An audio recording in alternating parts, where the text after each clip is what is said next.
Hi, still it's morning, so good morning, my lovely viewers. তো চেষ্টা করি আমি সবসময় ট্রেন্ডি কোনো টপিক নিয়ে কথা বলার তোমাদের সাথে, যখন যেটা ফিরে আসে বা স্ক্রল করতে করতে নজরে পড়ে, আর হ্যাঁ, বা নিউজ পেপারে টুকটাক যে খবরটা হঠাৎ করে নজরে চলে আসে। এমনি day to day political issue যেগুলো তো তোমরা সকলেই জানো, এবং বলার তো সেখানে কিছু থাকেও না।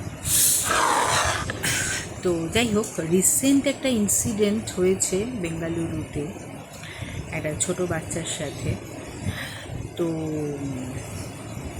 সেটা দেখার পরে আমি ভুলতে বসেছি the difference between mischief and doing something wrong, mischief and doing something heinous crime, দুটোকে কীরকম এক ক্যাটাগরিতে ফেলে দেওয়া হচ্ছে আজকাল। টুকটাক দুষ্টুমি, বন্ধুদের সাথে মারপিট করা, ধাক্কাধাক্কি করা, অল্প বিস্তর গুলি করা, ব্যাগ ছেড়ে দেওয়া বা জলের বোতল থেকে জল খুলে ছিটিয়ে দেওয়া, টিফিন খেয়ে নেওয়া, তারপর মোটাদের মোটা বলা, সিঁড়ি দিয়ে নামার সময় ধাক্কাধুক্কি করা, অনেক সময় ফেলেও দেওয়া, তারপর আরও এরকম ডায়েরিতে, রেগুলার স্কুল ডায়েরিতে কিছু একটা লিখে দেওয়া। আমি জানতাম এতদিন, যেহেতু আমার দুই ছেলেও পড়াশুনো করেছে সিআইএসসি বোর্ডে, তো এবং ওরাও যথেষ্ট মিসচিফ করেছে, এবং এই মিসচিফ এগুলোকেই মিসচিফ বলা হয়, এগুলোই মিসচিফের মধ্যে পড়ে।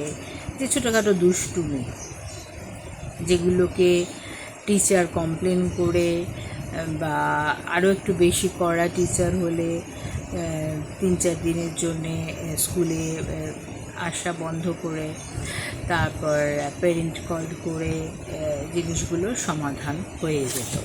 মানে বাচ্চারা এটাতেই যথেষ্ট শিক্ষা পেয়ে যেত। রেগুলার ক্লাস পানিশমেন্ট তো থাকেই তার মধ্যে। আমি এতদিন মানে টিল ফিউ উইকস এগো আমি এটাই জানতাম যে হ্যাঁ, এগুলোকেই তো মিসচিফ বলে, ছোটোখাটো দুষ্টুমি বলে, বা একটু বড়সড় দুষ্টুমি, যেখানে জিনিসটাকে বকে ধমকে গার্জেন কল করে বা অ্যাট দি মোস্ট স্কুল থেকে টিসি দিয়ে দেওয়া হবে, এই ভয়টুকু দেখিয়েই বাচ্চাগুলোকে কন্ট্রোল করা যায় তাদের এই হরকতগুলো। রিসেন্ট একটা নিউজে আমি পুরো আমার এই ধ্যান ধারণাটা পাল্টে গেল। একটা ভিডিও ক্লিপ দেখছি, খুব ছড়াচ্ছে, যেখানে দেখা যাচ্ছে যে একটি বাচ্চা মেয়েকে, বোধহয় 5-6-এ পড়া একটি বাচ্চা মেয়ে, তাকে ট্যাব দেখানো হচ্ছে। একটা স্কুলে ট্যাব অ্যালাউ কী করে হয়? এটাই তো একটা heinous crime. Mobile phone, tabs, এগুলো তো স্ট্রিক্টলি বারণ করে দেওয়া উচিত, এবং আমি যতদূর জানি সিআইএসসি বোর্ডের কোনো স্কুল এগুলো তো একদম বরদাস্ত করে না। তো যাই হোক, ভিডিওতে দেখা যাচ্ছে যে কোনো একটি বাচ্চা মেয়েকে তার সামনের বেঞ্চে বসা 2-4টি ছেলে, তারাও ছোট ছোট, একটা ট্যাবে কিছু একটা দেখাচ্ছে। কি দেখাচ্ছে সেটা বোঝা যাচ্ছে না। তারপর মেয়েটি গিয়ে ক্লাস, মানে টিচার যিনি ছিলেন সেই সময় ক্লাসে, তাকে কমপ্লেন করছে। টিচার কিছু একটা করছেন, কাজ খাতা দেখছেন বা সামথিং কিছু করছেন, উনি জাস্ট শুনলেন, শুনে go back to your place বলে দিলেন। মেয়েটি আবার এসে বসে গেল, অ্যাগেইন বাচ্চাগুলো আবার তাকে কিছু দেখাচ্ছে, অ্যান্ড কন্টিনিউয়াস ওসব করে যাচ্ছে, এবং খুব একটা দূরত্বে নয়। কি অদ্ভুত! ক্লাসরুমে খুব যে বেশি বাচ্চা বসে রয়েছে, খুব ক্রাউডেড, একদম ঠেসাঠেসি ক্লাসরুম, তাও নয়। যেটা আমাদের বাংলা মিডিয়ামে হতো, সাধারণ সাধারণ স্কুলগুলোতে হয়, যে একদম লাস্ট বেঞ্চে গাদাগাদি ভিড়ে কে কী করছে টিচার নজর রাখতে পারেন না। এটা তো খুব দামি স্কুল, নামি দামি, তো সেখানে সব ফাঁকা ফাঁকা নিজের নিজের মতো বসে রয়েছে। টিচারের পক্ষে মানে জাস্ট 2-3টে বেঞ্চ পরেই এই কাণ্ডগুলো ঘটেই যাচ্ছে, এবং শি ওয়াজ কমপ্লিটলি অ্যালুফ। বাচ্চা মেয়েটি বারবার যাচ্ছে, উঠে গিয়ে বলছে কিছু, টিচার জাস্ট কিছু মানে ইগনোর করে যাচ্ছেন, এবং সেই ছেলেগুলোটিও গিয়ে আবার মানে নিজের দোষ অস্বীকার করছে কন্টিনিউয়াসলি। ও বলছে কিছু আর ও অস্বীকার করে যাচ্ছে, এবং টিচার কমপ্লিটলি অ্যালুফ। এবং মোস্ট সারপ্রাইজিংলি আমি যেটা দেখলাম ভিডিওতে, যে তারপরে টিচার আবার নিজের কাজে ব্যস্ত হয়ে গেলেন, এবং মেয়েটি যখন দেখছে যে কমপ্লেন করে কোনো লাভ হচ্ছে না, সে ক্লাসরুম থেকে বেরিয়ে গেল, মানে টিচারকে কিছু না বলে বেরিয়ে গেল, এবং সেটাও উনি লক্ষ্য করলেন না। কি অদ্ভুত ক্লাসরুম রে বাবা। তো তারপরে সে বেরিয়ে গেল, তো বেরিয়ে গিয়ে আবার গট করে হেঁটে খালি করিডোর, কোনো স্কুল নাকি এটা কোনো ভূত বাংলো রে বাবা, মানে অন্য কোথাও কোনো মানুষজন নেই, কোনো সিকিউরিটি গার্ড নেই, কিছু নেই। এর থেকে তো আমাদের পেঁদো বাংলা মিডিয়াম স্কুলগুলো অনেক ভালো ছিল। মানে সেখানে তো আমাদের মনে আছে সামান্য ক্লাসরুম থেকে বেরিয়ে ওয়াশরুমে যেতে গেলেও টিচারের পারমিশন নিতে হতো। জল খেতে দেখলে মানে ছুটোছুটি করে এসে আমরা যখন জল খেতে যেতাম, আমাদের যিনি ছিলেন ঘন্টা বাজানোর জন্য একজন ছিলেন, আমরা তাকে সাধুদা বলতাম, সে বারণ করতো যে এক্ষুনি রোদ থেকে এসে জল খাবে না, আমি বলে দেবো বড়দিকে যাও, ক্লাসে যাও, একটু ঠান্ডা হয়ে তারপরে জল খাবে। তো এতটা মানে সাদামাটা একদম বাংলা মিডিয়াম স্কুলে পড়া আমি, সেখানে এসব হতো। এখানে অদ্ভুত ব্যাপার, মেয়েটি ক্লাসরুম থেকে বেরিয়ে গটগট করে হেঁটে চলে যাচ্ছে, সে সিঁড়ি দিয়ে উঠে একেবারে ছাদে চলে যাচ্ছে, এবং এই যে পুরো বেরোলো গেল, কোথাও কোনো কেউ কিচ্ছু তাকে আটকালো না।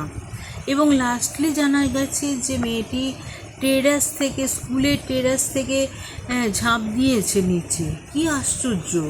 এবং মারা গেছে অফকোর্স। তো ব্যাপারটা হচ্ছে যে এরপরে পেরেন্টস মানে মেয়েটার বাবা মা চেয়েছে তার ক্লাসরুমের সিডি আর কি, যে সিসিটিভি ফুটেজ, তো সেটা থ্রু দিয়ে আমরা এগুলো দেখতে পাচ্ছি, মানে সেই ক্লিপসটাই ছড়িয়েছে। এবং শকিংলি সেখানে প্রিন্সিপাল এবং ক্লাস টিচার এরা বলছেন যে মেয়েটির মধ্যেই সমস্যা ছিল, তাদের বাড়িতে কোনো প্রবলেম ছিল, পেরেন্টিং ইস্যু ছিল, কোনো ডিস্টারবেন্স ছিল, বাবা মায়েরা সেপারেট ছিলেন, সেই জন্যে বাচ্চাটির মধ্যে হয়তো কোনো মেন্টাল ইস্যু ছিল, অ্যান্ড দ্যাট ইজ ওয়াই সে মানে কারোর সাথে অ্যাডজাস্ট করতে পারতো না, এবং আলটিমেটলি আরে বাবা, তো সেটা হলেও বা গার্জেনকে ডেকে কমপ্লেন করা হোক, বা সেগুলো আগে থেকে বলো, আপনারা কেউ দেখবেন না একবার যে মেয়েটি টোটাল বেরিয়ে টোটাল ছাতে চলে গেল, ঝাঁপ মারলো? আশ্চর্য কথা তো, কোথাও কোনো মানে কেউ নজরদারি করার নেই।